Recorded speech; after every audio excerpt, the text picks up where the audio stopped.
I was standing outside my father's house on Christmas Eve, watching him through the frosted window as he laughed, toasted a glass of bourbon, and handed my brother a beautifully wrapped gift while pretending I didn't exist.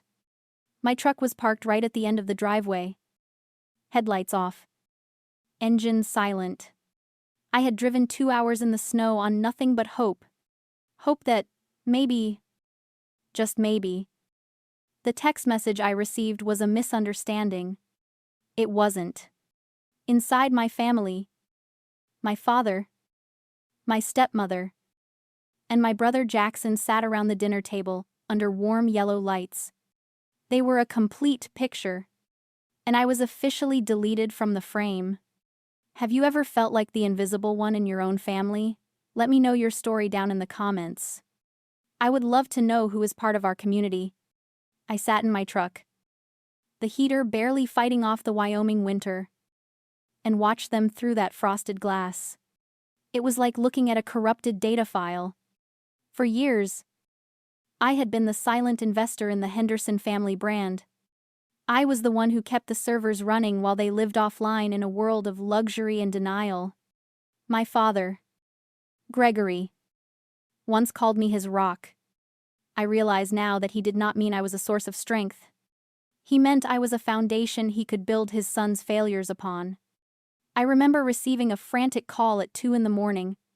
Jackson had totaled another car and needed $45,000 in legal fees and restitution to stay out of jail. Gregory did not ask if I had it. He told me how much the family needed. I did not hesitate. I transferred my entire bonus from the cybersecurity firm, thinking that if I solved enough of their problems, I might finally earn a seat at that table. It was a prison without bars. It was a concept I later understood as a kind of conditioned survival. For a long time, I did not see myself as a victim. I saw myself as a survivor. I believed that if I made myself indispensable, I could protect the perimeter of our family. I thought my worth was tied to my utility. My father did not love me. He loved the access I provided to my bank account. Jackson did not respect me. He viewed me as a permanent safety net for his own reckless habits. My stepmother, Stephanie, would always send those sweet texts right before an insurance bill was due. Thinking of you, honey, followed by a link to a payment portal. I was a subscription service they had been overdrafting for a decade. My compassion was a luxury resource they treated as a basic utility. Every time I bailed Jackson out or covered Gregory's business shortfalls, I was just tightening the invisible chain that kept me tethered to their expectations. But seeing them through that window tonight changed the algorithm. Gregory was carving the ham with the wooden-handled knife my mother loved, the one I had polished after her funeral, while they were already discussing her life insurance policy. There was no plate for me because I was not useful tonight. I was not there to sign a check or fix a mess. And without my utility, I simply did not exist in their architecture of family. I looked at the dashboard clock. 11:51. In my world, that is almost midnight. The end of a cycle. I realized that my loyalty was a contract they had breached long ago. I had been paying for a version of love that was never actually delivered. It was time to terminate the agreement. I did not need to knock on that door. I did not need to scream. I just needed to reboot the system and walk away from the legacy of being the Henderson family's invisible pillar. The silence in my truck was absolute, broken only by the faint hum of my laptop fans. I did not cry. In my line of work, tears are just moisture that ruins hardware. I watched a single snowflake melt against the windshield. A tiny glitch in a frozen world. My father and brother were inside, celebrating a legacy they had already squandered, while I sat in the dark and performed a forensic audit of my soul. I opened my browser and logged into the regional bank's foreclosure portal. Protocol initiated. For months, I had been tracking a specific piece of land in the Idaho Valley, a place my mother used to call the Ridge. It was the only place she ever felt free. And it was the first thing Gregory sold when Jackson's gambling debts hit $45,000 2 years ago. He told me it was a necessary sacrifice for the family. What he meant was that my mother's memory was less valuable than my brother's lack of self-control. The property was listed for $285,000. To my father, who was currently drowning in high-interest loans and Stephanie's credit card bills, that was an impossible sum.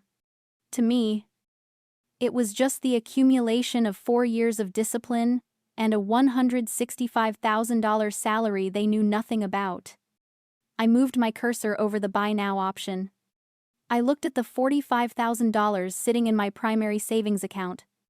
I had originally earmarked that money as a Christmas gift to help Gregory stabilize his firm.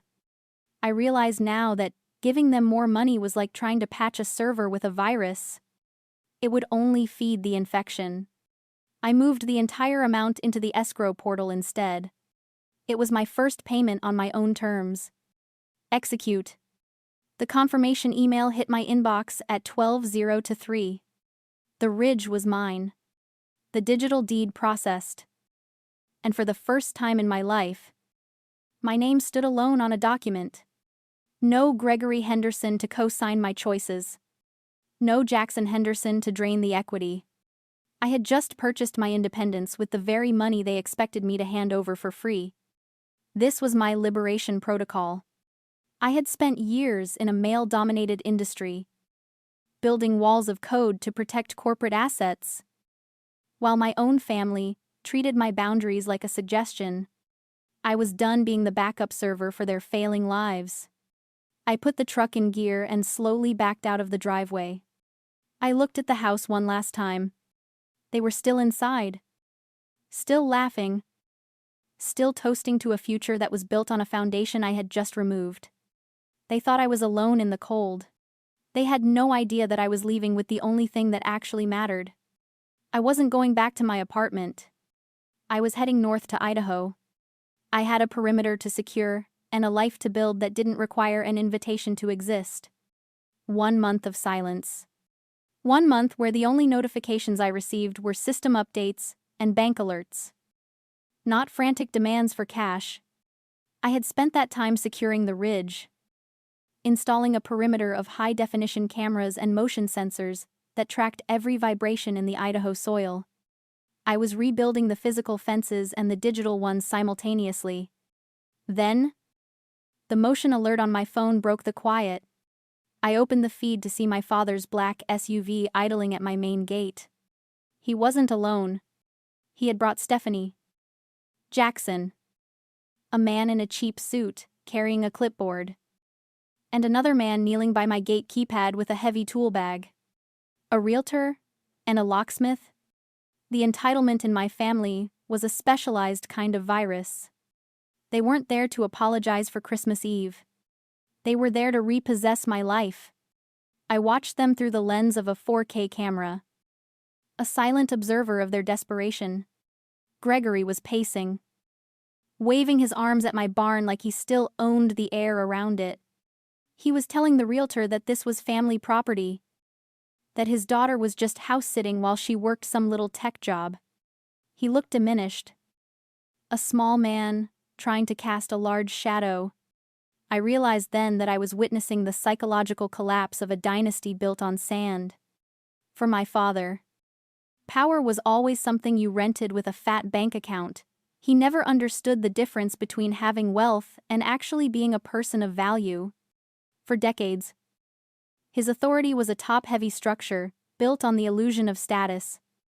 Now that his wallet was empty, the structure was buckling. He didn't realize that when the money vanished, his rented value as a human being went with it. He was standing at my gate, trying to reclaim a throne made of cardboard and unpaid debt. Jackson was leaning against the SUV, checking his phone, probably looking at his mounting legal balances. He was the reason this land was lost to foreclosure originally. And now, he was the reason they were trying to steal it back. He didn't want the land to work it, he wanted to flip it. He wanted my mother's legacy to be converted into $45,000 of quick cash, so his problems would disappear. Freya. Open this gate right now, Gregory shouted into the intercom, his face turning a dark shade of purple. We know you're in there. Stop playing these games. This land belongs to the Carter name. And your brother needs the equity to save the family business. The business was just a series of failed investments and bailouts for Jackson. Gregory truly believed that shared blood gave him a master key to my property. He thought his role as father was a lifetime contract of ownership over my assets. He couldn't grasp that I had terminated that agreement in the snow a month ago. I didn't answer through the speaker. I didn't give him the satisfaction of an emotional reaction. In an audit, anger is just bad data. I sat in my kitchen, a cup of coffee in one hand and my phone in the other, watching the feed. I wasn't the scared girl who used to hide in her room when the shouting started. I was the homeowner. I was the one with the deed. And I was the one about to introduce them to a version of reality they hadn't budgeted for. I sat in the dim light of my home office, watching the monitors. The 4K resolution was so clear, I could see the beads of sweat on my father's upper lip despite the Idaho chill. Gregory was still shouting into the intercom, but I had already muted the audio. His rage was just noise, a low-frequency interference I didn't need to process. He was pounding his fist against the metal frame of the gate, his face a distorted map of frustration and misplaced authority. The locksmith was leaning into my gate keypad, his hands moving with professional intent. He thought he was simply performing a service for a legitimate client. He didn't know he was attempting to breach a high-security perimeter. I watched him through the lens of the gate camera, my fingers hovering over the console. I could have triggered the alarm right then. But I wanted the recording to be perfect. I needed a complete record of their intent to commit an unlawful entry. In cybersecurity, we call this a honeypot. I was letting them believe they were getting in just to capture the evidence of their crime. I picked up my phone. I didn't call the family group chat. I called Sheriff Walt Hensley. Sheriff, it's Freya Carter. I have a group of individuals attempting to force entry at my main gate. I have the video feed live. One of them is a locksmith currently working on the electronic lock. Walt's voice was steady, the sound of a man who knew the law better than he knew the back of his own hand. Stay inside. Freya. I am 5 minutes out. Do not engage. Next. I dialed Captain Rachel Monroe. Rachel was more than a mentor. She was a Judge Advocate General's Corps officer who treated family conflicts like strategic battlefield scenarios. Rachel. The breach is in progress, I said. Gregory brought a realtor. He's attempting to negotiate the sale of my property to a third party while I am still inside. He's claiming family ownership to bypass legal protocols. Her response was clinical. I'm already in the vehicle. Freya. I have the certified deed and the bank release in my bag. We are going to build a legal firewall around that property that they will never climb. Back on the screen, Jackson was laughing, probably already spending the $45,000 he thought was coming his way. Stephanie was pointing at my master bedroom window, discussing potential renovations with the realtor. They were treating my life like a showroom. They believed that because I was the reliable daughter, the one who always bent to their will, I wouldn't have the stomach for a professional confrontation. They assumed my strength was a resource they could harvest whenever they ran out of their own. Then, I saw the White County SUV pull into the frame behind their car. The red and blue lights didn't need to be loud to be effective. They were a visual override of my father's perceived power. Walt stepped out, adjusting his hat, moving with the slow, inevitable weight of the law. Seconds later, Rachel's sedan pulled up behind him. She stepped out in her uniform. A crisp, sharp presence that made the realtor immediately drop his clipboard. The siege at the gate was over. The professional escalation had begun. I stood up from my desk and walked toward the front door. I wasn't just going out there to meet my family. I was going out there to deliver the final data point they were missing. My father thought he was the architect of this family. He was about to find out that I had completely redesigned the system, and his access had been permanently revoked. I walked toward the gate, the crunch of snow under my boots, sounding like a series of small, rhythmic gunshots in the Idaho morning. My father's mouth fell open, his face a map of frozen shock as he realized the invisible daughter was standing right in front of him. Jackson stepped back, the entitled smirk sliding off his face as he looked from me to the red and blue lights flashing behind him. Rachel stepped forward, her uniform crisp and her presence unshakable as she tapped the thick manila folder in her hands. "Mr. Carter," she said, her voice a precise legal instrument. "You have been informed that you are on private property. You brought a locksmith here under false pretenses to force entry into a residence owned solely by your daughter." Gregory tried to puff out his chest, the old alpha instinct kicking in. But he was holding a losing hand. "This is family business, Captain," he spat, though his eyes were darting toward Sheriff Walt. That ranch was supposed to be Jackson's shot at a fresh start. Freya knew that. She stole it out from under us. I tilted my head, looking at the man who had spent 27 years taking my strength for granted. "I didn't steal it, Dad," I said, my voice cold and clinical. "I bought back the legacy that you squandered to pay for Jackson's failures. But let's talk about actual theft." I took a document from Rachel's folder and held it up to the gate. "I performed a forensic audit on the trust accounts my mother left me, the ones you were supposed to manage until I turned 25. Gregory's face turned a translucent shade of gray. "I found the withdrawal from 2 years ago. $45,000. My name is on the signature line. But I was deployed in a time zone, 12 hours away, when that check was cashed. That's forgery. Dad. That's a criminal felony." Stephanie gasped, clutching her designer purse, while Jackson looked at the ground, unable to meet my eyes. They had spent the money I earned with my sweat and blood on a life they couldn't afford. "But that isn't the kill shot," I continued, leaning closer to the cold metal bars of the gate. "This land, the ridge, contains the headwaters for the valley. When you sold this place off, you didn't check the mineral and water rights paperwork." "I did." I saw the moment the realization hit him. His construction and supply business depended entirely on the spring access, located 200 yards behind my barn. "I am the sole owner of those rights now," I said, "and as of 12:01 today, I am revoking your business access. Your company has 30 days to find a new source, or shut down permanently." Gregory collapsed against the hood of his SUV, the illusion of his power vanishing like breath in the winter air. He had spent my whole life treating me like a battery he could drain. He thought he could delete me from the family and still use my resources to power his world.